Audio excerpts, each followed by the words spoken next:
Hey, welcome to the Wildscast. I just finished a really important interview with my good friend Rudy Rochman, who is on the lines. He is a reservist in the Israeli army who was called up after this terrible attack on Israel. And I was able to grab about 20, 30, about 30 minutes with Rudy to discuss the situation on the ground. What is the IDF planning? What is happening? What's it been like since he got called up? And also to discuss the Palestinian Israeli situation from a Jewish Torah perspective. What is our goal with this war? Is it simply to survive? Is there something deeper that can come out of this war? Rudy and I discussed at length what is supposed to ideally happen for the Jewish people, not only to restore peace and serenity to the Jewish people, and of course, safety and security, that's first and foremost, but what other positive, good things could come out of this, not only for Jews living in Israel, but for diaspora Jewry, because in the diaspora, we are seeing incredibly disgusting and terrible pro-Hamas rallies all over New York. We're seeing a crazy kind of support for Hamas on our college campus. Rudy and I first met at Columbia, where he was a student at the time, where I used to be a student, and we discussed what should be done. What do students, Jewish students on college campus, what should they be doing? How should we be empowering our Jewish day school students in high school so that when they get to college campus, they can deal with the situation properly? And what should the Jewish people be learning from the situation? How can we somehow grow, become stronger and better? Again, not simply survive, but as he said, and you'll hear, thrive. Take a listen and please subscribe and follow. Rudy Rochman, what an honor to have you. It's so great to speak and to be connected with you at this time. First of all, just before we start our conversation, how are you? Baruch Hashem, we're staying strong. We've been through a very tough 2 weeks. I think that all the Jewish people have, but we're staying strong. We're going to move forward. We're going to unite, and we're going to be able to fulfill our purpose in this world so that we don't get attacked anymore. Yeah. Are you feeling like a sense of like like what's the morale? You're on the front lines now as a reservist. What's the feeling amongst the other soldiers that you're with? I think the morale for the entirety of the Jewish people is deep pain for what has happened and what is still happening. I mean, there's still 200 victims, kidnapped individuals that are stuck in Gaza, and who knows what's happening to them. And I think I can very much so relate to that, having been in that similar situation 2 years ago, Yeah, I kidnapped remember. and put into a cage and gone through all sorts of stuff, and not knowing when I would get out. So I understand what they're going through, and I only hope we can get them out soon. But I would say that the way Am Yisrael sees it is we're stronger together. We are not afraid. We are not going to hesitate to do what we need to do. We're going to overcome whatever this is, but we all have this feeling that we need to be done with it already. Because every few years, there's a scrimmage with Hamas. There's Israelis who die. There are Palestinians who die. And nobody wants to see anybody dying on either side. So we want to be able to go in, take Hamas out, save the Israelis that are kidnapped there, and free the Palestinians from Hamas. So there's this desire of like, just let us do this already. Not let us go to war. Let us end the problem. Let us end this war. So that I would say is what the feeling is here on the ground. That's amazing. And do you think this is going to be unfortunately, a rinse and repeat from previous incursions where there's so much pressure mounted? Right now, the United States is standing firmly behind Israel. But is that if that changes and America starts pressuring Israel, it's enough. There are too many civilian casualties. You've had a week there, you've had 2 weeks there, you've had a month there, and the Israeli government says, "Well, we haven't finished the job." How do you see that going down? I mean, in all honesty, I think that America wants there to be conflict in the Middle East. It sells weapons to both sides of the conflict, and that's how it maintains their control in all regions. It creates these mini conflicts. It supports those conflicts to happen. It the country in the region, and it makes that country completely dependent on U.S. weapons. So I don't want to hear anything from America, and I don't want America to tell us when we can go in or when we cannot go in. I think we need to make our decisions based on what's best for Am Yisrael, based on what's best for the world, and based on what we decide to do. That's what I want Israel to be. We can have allies, we can have friends, we can have relationships, but I don't want any toxic relationships of countries telling us when we can't do what we need to do to protect our people. So if it's going to be a repeat, I hope not. I don't think Mm. anyone is prepared to accept anything less than Hamas being gone and for good. And I hope that this is what the government of Israel that we currently have will fulfill. So I don't know what will happen, but this is what everyone here wants. Yeah, well, we are praying. I wrote a blog when this first happened that right now everybody's strong. Everyone realizes the barbarism and the atrocities that Hamas has committed. Everyone's going to stand behind Israel.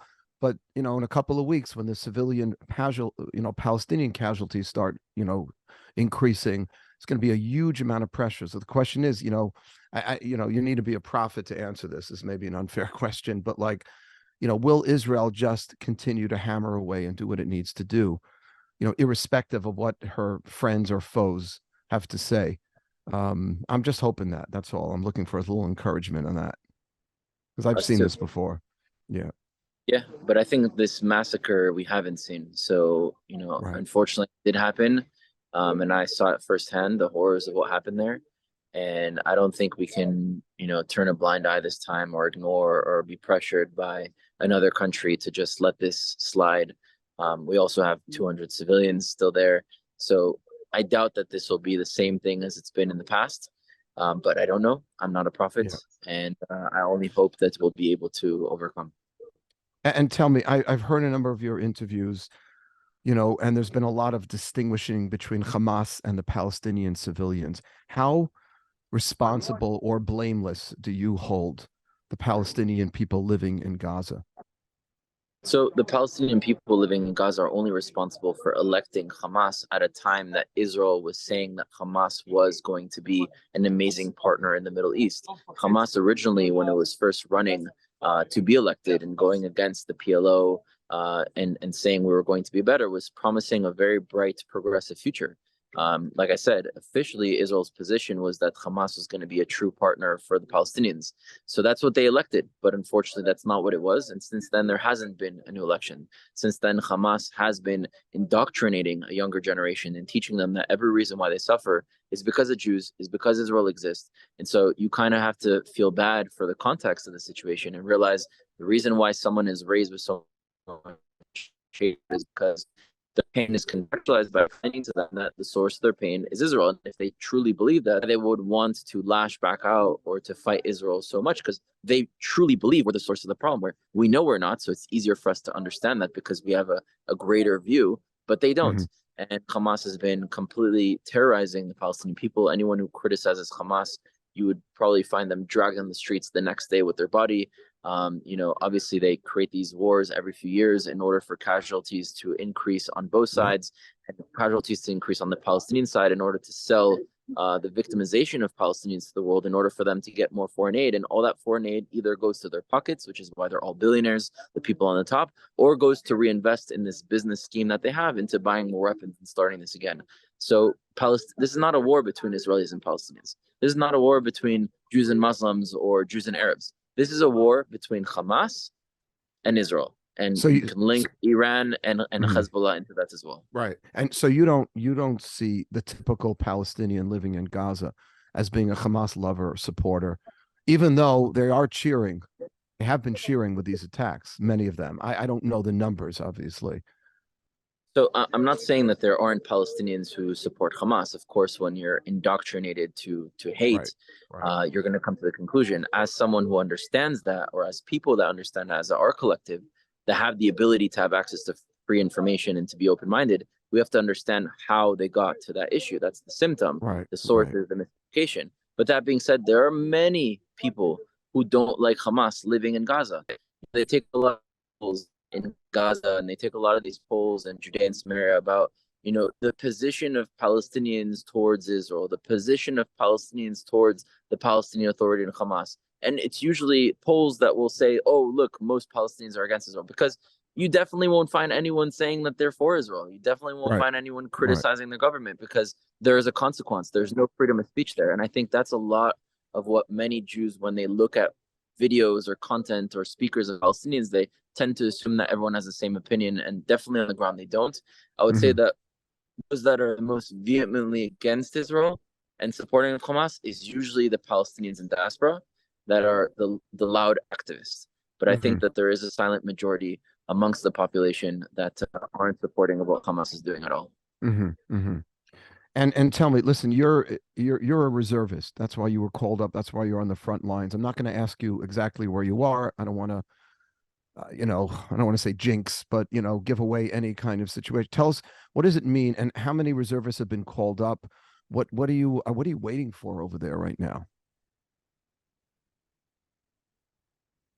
I think the number is around 350,000 reservists that have been called up. Hmm. And so Hmm. the way reservists works is you do your civil service or you do your military service at the age of 18 in Israel. Some people do Magen David Adom, working with ambulances, helping children, or doing a military service. Now, of Hmm. that military, of the IDF, only 10% of the IDF are combat soldiers. And the combat soldiers have to do Miluim reserves until age 40, unless they live out of the country or unless there is they were physically injured or are no longer capable for whatever reason. And so I've gone out of the army 10 years ago and I'm still in reserves, which means every year, a few times a year, we go back for training to make sure that we can still fight as a unit, to make sure that we're fit, Hmm. to make sure we Hmm. can still do what we need to do to protect the country, ready for a day like this. And so that's what happened on October 7th. We got that call, got jumped to the base. An hour later, once we got to the base, thrown into Hummers, driven down to the south on the border of Gaza in the village called Kfar Aza, which was one of the hardest hit communities, if not the hardest hit communities. And, of course, you've seen the videos, and it's 100 times worse when you see it in person and what we actually saw over there. Yeah, I can't even imagine. I can't even imagine. I think you and I met right after you had finished your service, because I think we met when you were at Columbia. You were coming from the West Coast and you were a college student at Columbia University. So look, as far as I'm concerned, Rudy, you have all of our prayers and our love because you're on the front line. There's another war being waged, and it's interesting because you have been waging this other war. You've been talking about, trying to find ways of talking to our Palestinian cousins in a respectful kind of way. You've seen what's going on college campus now. My son, who's a musician, went to play at NYU last night, and he did it together with Columbia, and that was my alma mater as well. How can we empower Jewish students on college campus to deal with the situation? People are afraid, and the pro-Palestinian rallies have been pretty. I don't even know what the word to use. Pretty ugly. And any suggestions you can give to any of our college or graduate students that are going to these schools? First of all, I want to talk about the term that we say at least once a year, which is never again. And, my father's side of the family had survived the Holocaust, but most of their cousins and family members were exterminated. And the term never again to me is not just like these sounds that you make from your mouth one time a year and it's some sort of magic spell that because you said it, it doesn't happen again. It's a generational commitment to make sure it doesn't happen again. So I think that our generation of the Jewish people, those that are around, and especially the next generation, need to understand we have a responsibility. Just like you are a father, you have a responsibility towards your children. You need to go above and beyond just doing what's normal and making sure that they have the best life, that they're protected. And we as the Jewish people need to go above and beyond to make sure that our future is bright. It's not about surviving anymore, it's about thriving. And we need to overcome. Now, I think a lot of Jewish education has to change. We learn how to put tefillin, to do Shabbat, to light the candles, which are all extremely important things, but we're sort of learning how to practice Judaism rather than putting Judaism into practice.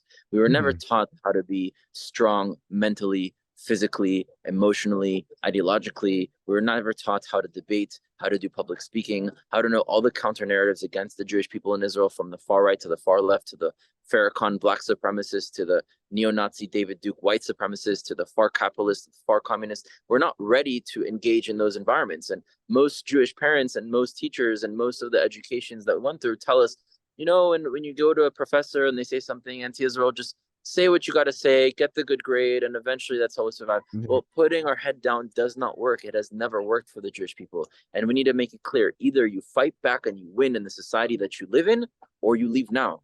There's no in between. There's no ignoring. There's no pretending. And although right now the government of America seems like they're supporting Israel and the Jewish community feels safe because most of the politicians are usually quote unquote pro-Israel, the reality is we cannot just have a top-down approach because those are the current politicians. What about the future politicians? They're coming from the bottom up. The Yeah. generational change of those who are in power on the political, on the intellectual, and on the business levels by those who are coming out of college campuses. And if they're being educated that the problem of the world is the Jews in Israel, we're giving our children a horrible future. And none of us want to do that. So it's time to wake up and to take responsibility. We can't point fingers somewhere else. We need to point fingers at ourselves. We need to stand up and we need to do it. And if we were to actually try to do it and unite, we will 100% be able to. Because throughout Jewish history, whenever Am Yisrael is united and fulfilling their purpose, we are able to overcome all the greatest obstacles. There's a cheat code. Just have to unite and you just have to stand up. That's all we have to do. Amen. I want you to know, Rudy, I've been sharing this for years. I taught in 2 or 3 different Jewish day schools. 70 or 80% of Orthodox teenagers, okay, who go to Jewish day schools are going to be on a secular college campus. They don't all go to Yeshiva University, right? They end up at Columbia, Harvard, or Yale, or Binghamton, or any of the SUNYs. And we are not training them during their 11th and 12th grades to be able to respond. So when they get and they hear these, like I actually just started a course last night, a 3-week series on how to respond to some of the allegations, human rights allegations, just to know the basic history of how Israel was created in 48, what happened in 67, how we gave back. I mean, how do you share, what do you say to people? This is just what's irking me, with that there's an occupation. But we delivered the Gaza Strip back in 2005. So the response to that is always, well, you're holding on to electricity, you control the electricity, you control the water, you control the airspace. So they're still living under occupation. How would you, just with our audience, so they can have a good response to that? What do you say in response to that? Well, I think if you have indigenous peoples coming back to their land and having access and owning and control over the land, that's called liberation, not occupation. That's called decolonization, not colonization. So I would not call that occupation. I would say that we liberated the land from the British. Unfortunately, the British had convinced both the Israelis and Palestinians to fight in a war, which we did, and we're still suffering with the consequences of that war, and we need to transcend. But in terms of a Jewish population, you talk about how we need to be educated. We're not prepared for those conversations. We're not given those tools how to overcome. And, it falls on us. I mean, I went to Jewish day school into high school. Their students went through 12 years of Jewish day school, 12 years of their parents paying around $50K a year, and they don't speak Hebrew. And yet they had Hebrew classes every single day. They know some grammar, but they don't know how to speak Hebrew. You should have had Kav Maga. You should have had, understanding how to stand up, how to be strong. Most Jewish kids are afraid. Most Jewish kids put their kippah away or tuck in their Magen David. That's what their parents said. And I understand that generations before us were traumatized, but we need to overcome that victimization and become stronger. Yeah, we're a new generation. And we're not acting like a new generation. We need to learn from also in the past. 67 years ago, it was normal in society to be against the civil rights movement. As crazy as it sounds to at least my generation, that was born with this is the reality, everyone's equal, doesn't matter what you look like. That to me is like a normal concept, especially to millennials and Gen Z. Not too long ago, Black people didn't have equal rights. And yet today, if you were to say something racist, it would be crazy and ostracized in intellectual spaces. The same way you have freedom of speech, someone can go and say something, there would be freedom of reaction to speech, and society has been conditioned to turn against that. Why? Because Black people earned their rights. They fought for it. They sweat for it. They bled for it. They died for it. They sat in jail for it, and they earned it. Same thing with women. Same thing with other minority groups. They earned their rights. For the Jewish people, rights will not be granted to us or given to us out of the sky. We need to earn our rights. Yeah. And that's something that the Jewish people need to learn. If we want a better life, it's for us to build it. It's not for us to ask it, and it won't be given to us easily. Well, we should talk offline because there is currently little or no education for, 11th, 12th graders who are going to be in college or after their gap year. What about spending 1 hour a week for every yeshiva student? You know how many yeshiva students, all of my boys did this, went to Israel, and my daughter's there now. My son, by the way, is going back. When I get off with you, I'm driving him to the airport. He's going to Israel. He lives in Jerusalem. Okay, they were not given any education. They have it from me, and I give them books to read because people need to be equipped with knowledge. And also, I love the Krav Maga idea. There's a certain mentality of like staying low, putting on the baseball cap when you get on the Long Island Railroad or wherever you're going, and keeping quiet. But, I don't have to tell you what we're seeing in New York right now. Okay. I want to talk about that point because I grew up with most of my family living in France. I was born there. I left when I was 3. But all of my cousins and grandparents and aunts and uncles were in France. And every time I would visit France during the summer, I always had a Magen David my whole life. And my grandparents would tell me, tuck in your Magen David. You can't Yeah. go out in public with your Magen David. And I didn't really have the words then to explain why I refused to do so. I always refused to do so. It was morally wrong. I just cannot do that. It's just against my nature. But now I understand how dangerous it is to tuck in your Magen David. Because although as an individual, you might be minimizing the potential risk of an attack because nobody would, in that moment, be able to tell that you're Jewish unless they ask you what your first and last name is, or they find out other things about you. But you could kind of slide through in society, so you might be minimizing the potential risk for you as an individual. But when we start to do that, we start to accept as a collective that this is okay, that this is just a reality we have to live with. And when you don't fight back anti-Semitism, it will get worse. And so it's actually much more dangerous as a collective to do that as individuals than it is for the dangers of the individuals if they continue to do that. Yeah. And so the reality is very simple. If you are a Jew living in the diaspora, you stand up, you fight back, and you win. You win the cultural war, you win the respect, you win what you need to do. And if you're not here to win, you leave immediately and you come home to Israel. That's it. There is no other equation. There is no other option. Either you come home because you can't do your job, or you stand up and you do your job. You earn your respect.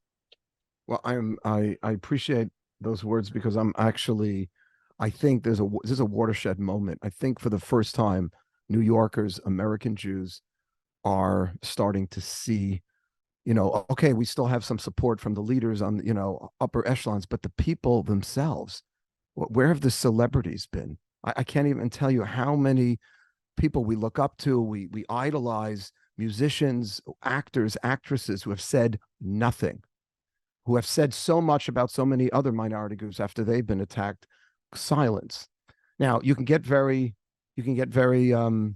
cynical about that and just say, let's pick up and go. And maybe a lot of us should. But if we don't stand up for ourselves, no one else is. That's the bottom line. So if we don't stand up for ourselves, we know what the ultimate consequence will be. That's why I'm saying, if you don't do it, then leave, because if you don't do it, you'll do this world. So that's why I'm saying, save your life now. Or you can change the society. And if you do want to make your life temporarily in the diaspora for whatever reason, whether it's for business, learning, whatever it is, definitely not mentally in the diaspora. We should always know that we're from Israel, even if we're physically in the diaspora. If you do want to live in the diaspora, then make sure that you're able to live there. Don't just focus on short-term ways for you to feel comfortable. Make sure to create a long-term reality where you can survive and thrive. And that's something that people need to hear and understand. And I don't think many people have taken that responsibility, but to be honest, we repeat that throughout history. And you brought up the point of like, okay, we want that respect like other minority groups. And no one would have said that. And the celebrities talk about all these different groups, but they don't talk about Israel and the Jewish people. We have to understand there's no logic that you can be able to comprehend why anti-Semitism works, right? I mean, just to break it down, every single extreme group agrees on one thing, and that the Jew is the source of the problem. Why and how they're the problem is different, but that they are the problem is the same. The far right sees the Jews as the left. The far left sees the Jews as the right. The communist sees the Jews as the capitalist. Capitalist sees the Jews as communists. The white supremacists, black supremacists both hate the Jews. So it's a very unique type of xenophobia that all extremes hate the Jews. Also, you live in New York. I used to live in New York.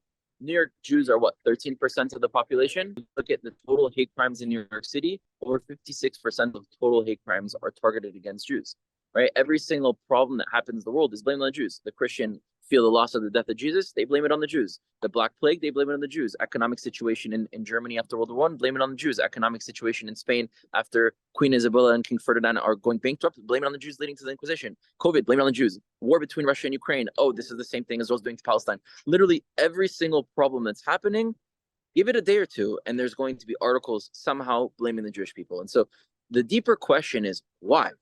Why is there's always this obsession by all these different nations, especially on their extremes, which is its rawest expression of a nation? And why are they always coming to the conclusion that the Jew is the source of the problem? Now, us as Jews, as insiders, we know, me and you, Mark, know that we are not the ones who did these problems. We know we didn't kill Jesus. We know we didn't create the Black Plague. We know we don't make matzah with blood of Christian babies. We know we didn't do the economic situation problems in Spain and in Germany. We know we didn't create COVID. So why is the world experiencing us as the source of the problem? There has to be an explanation. Now, most people try to say, well, it's because they're jealous. Well, if you look at the three ethnic groups that are recent immigrants within America that are the most successful groups, it's Nigerians, Koreans, and Indians. And those groups are not anywhere nearly facing the amount of xenophobia and attacks that we are. Maybe there's some Asian hate, and there is Asian hate, but it's not 56% of total hate crimes when you're 13% of the population. Right. It's not 6 million people being killed in every land you're living, you're being persecuted at some point in some generation. So it's not comparable. Well, other people say, well, it's because we other ourselves and we have our own schools and our own hospitals and our own cemeteries. Well, I mean, Muslims do that too. Armenians do that too. The Amish do that too. There's no Amish xenophobia. Okay, that doesn't happen. And then, some people say, well, we have a dual loyalty.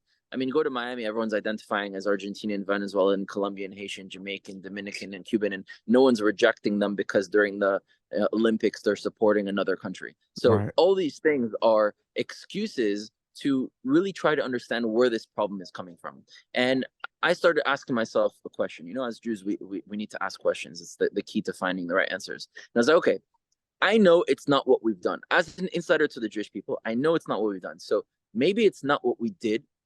Maybe it's what we didn't do. And then that question that follows up with what didn't we do is, well, what were we supposed to do that we didn't do?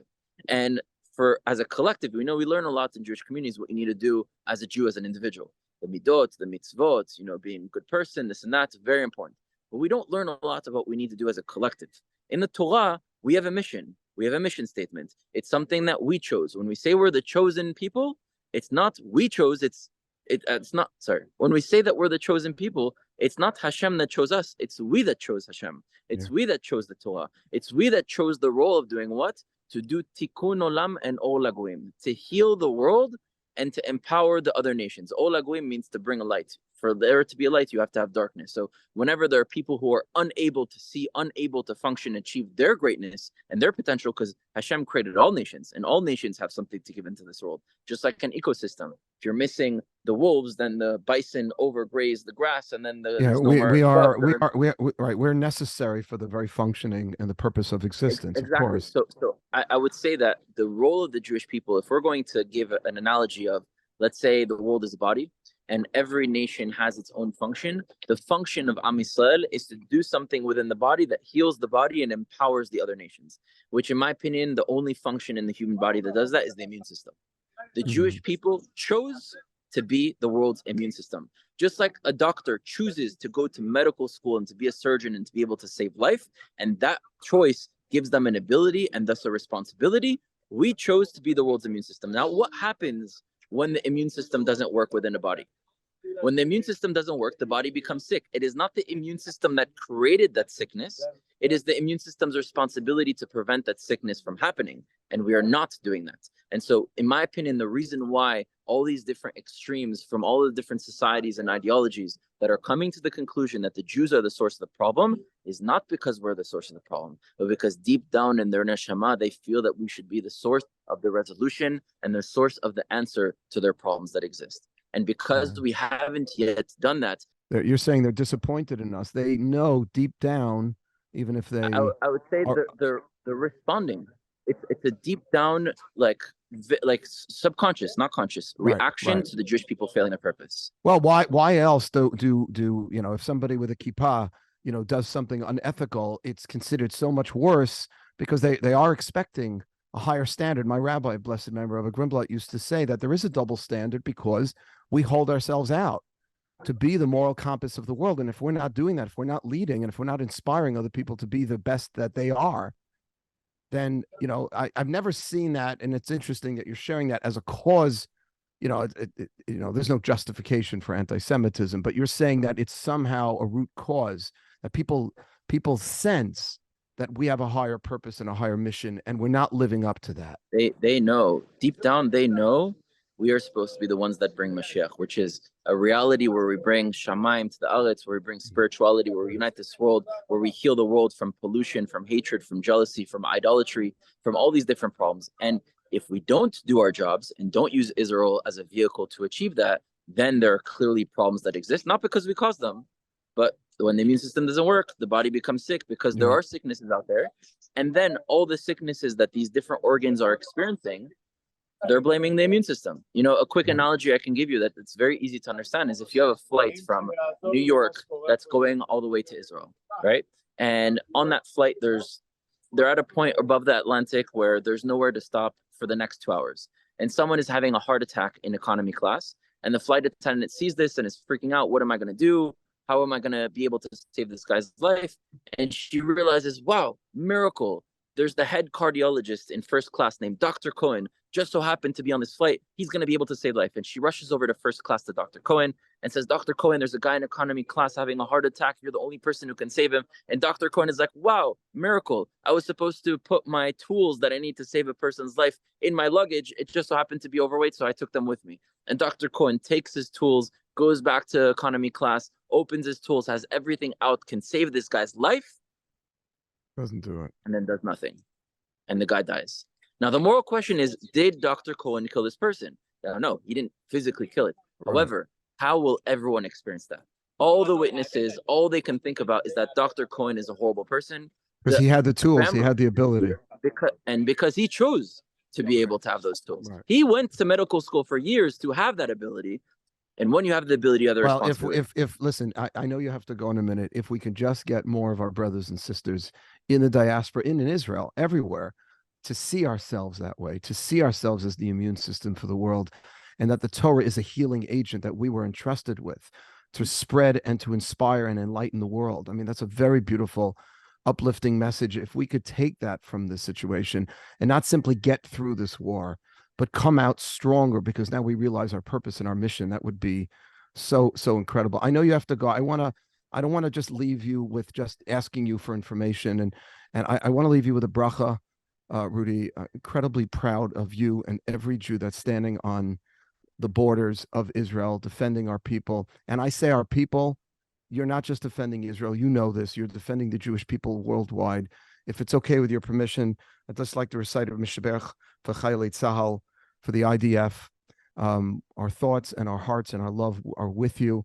Mishaberach Avotenu Avraham, Yitzchak v'Yaakov, v'yivarech et Chayalei Tzva Hagana Yisrael, Amdim al Mishmar Etzeinu Varei Eloheinu, Migvul HaLevanon va'ad Midbar Mitzrayim, U'min Hayam Hagadol ad Levo Ha'arava Bayabasha, which means on the land, Ba'avir in the air, U'bayam, and upon the sea.